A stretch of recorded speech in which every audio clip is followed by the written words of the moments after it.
கர்த்தருடைய பரிசுத்த நாமம் மகிமைப்படுவதாக. சிலுவையை பற்றி நாம் சிந்திக்கிற பல வசனங்களிலே கலாத்தியர் 2ஆம் அதிகாரம் அதனுடைய 20வது வசனம் மிகவும் தியானிக்க வேண்டிய அவசியமான வசனம். இயேசு கிறிஸ்துனுடைய சிலுவையும் பாடு மரணங்களை நாம் சிந்திக்கும் போது நம்முடைய வாழ்க்கையிலே நாம் சிலுவையில் அறையப்பட்டதையும் நாம் மரித்திருக்கிறதையும் இப்பொழுது கிறிஸ்துவுக்காக நாம் பிழைத்திருக்கிறதையும் அப்போஸ்தலனாகிய பவுல் எழுதுகிறார்.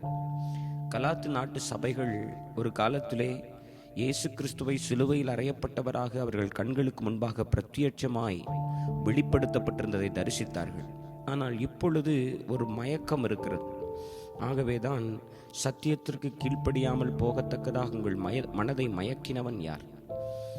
ஆவியிலே ஆரம்பம் பண்ணினவர்கள் மாம்சத்திலே முடிவு பெறப் போகிறார்கள் என்கிற ஒரு பயம் பவுலுக்கு இருக்கிறது. இத்தனை பாடுகளையும் வீணாய் பட்டீர்களோ என்று அவளுடைய ஜீவியத்தை இப்பொழுது நினைத்தான், அங்கலாய்க்கிறார்.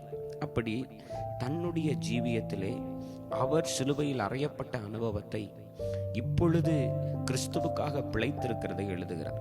நம்முடைய வாழ்க்கையிலே நாமும் ஆண்டவராகிய இயேசு கிறிஸ்துவை ஏற்றுக்கொள்ளும் போது, பாவ மன்னிப்புக்கென்று ஞானஸ்நானம் எடுக்கும்போது ரோமர் 6ஆம் அதிகாரத்தில் வாசிக்கிறது போல நாம் மரிக்கிறோம், அடக்கம் பண்ணப்படுகிறோம், உயிரோடு எழும்புகிறோம். நம்முடைய பழைய மனுஷனுடைய ஆசை இச்சைகளுக்கு, நம்முடைய சுயத்திற்கு நாம் முழுவதுமாக மரித்து, நான் அல்ல என்று சொல்லி கிறிஸ்துவே எனக்குள் பிழைத்திருக்கிறார் என்கிற ஒரு புதிய மனுஷனை நாம் தரித்து கொள்ளுகிறோம். அதைத்தான் அப்போஸ்தலனாகிய பவுல் இங்கே எழுதுகிறார்.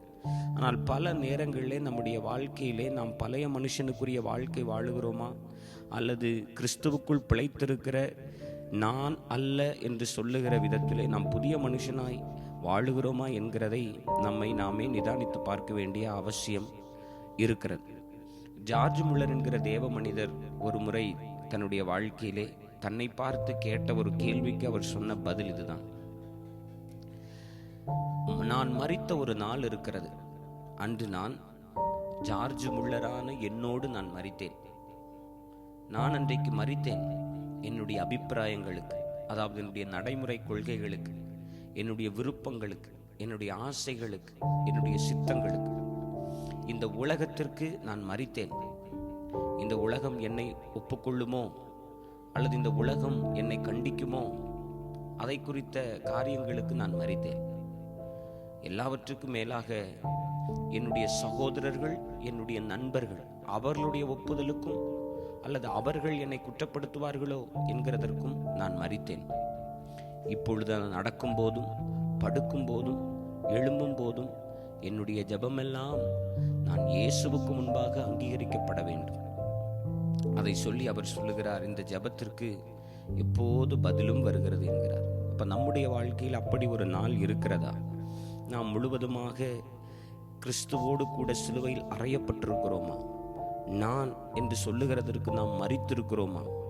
இப்பொழுது கிறிஸ்துவுக்கென்றே பிழைத்திருக்கிறோம் என்று நம்மால் தீர்க்கமாக உறுதியாக நம்முடைய வாழ்க்கையை சொல்ல முடியுமா?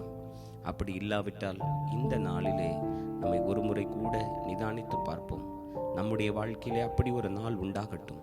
நம்முடைய அபிப்பிராயங்களுக்கு, நம்முடைய விருப்பு வெறுப்புகளுக்கு, நம்முடைய ஆசைகளுக்கு, இந்த உலகம் நம்மை பற்றி என்ன சொல்லும் என்கிற காரியங்களுக்கு, நம்முடைய சகோதரர்கள், நண்பர்கள் நம்மை பற்றி என்ன சொல்லுவார்கள் என்கிறதற்கெல்லாம் மறித்து கிறிஸ்து இயேசுவுக்கு முன்பாக அங்கீகரிக்கப்பட்டால் போதும் என்கிற ஒரு எண்ணத்தோடு கூட கிறிஸ்துவே என்னில் பிழைத்திருக்கிறார் என்று பவுல் சொல்லுகிறது போல கிறிஸ்து நம்மில் பிழைத்திருக்கிற ஒரு ஜீவியத்தை இந்த பூமியிலே செய்ய ஆண்டவராகிய இயேசு கிறிஸ்து நமக்கு உதவி செய்வாராக. கர்த்தர் தாமே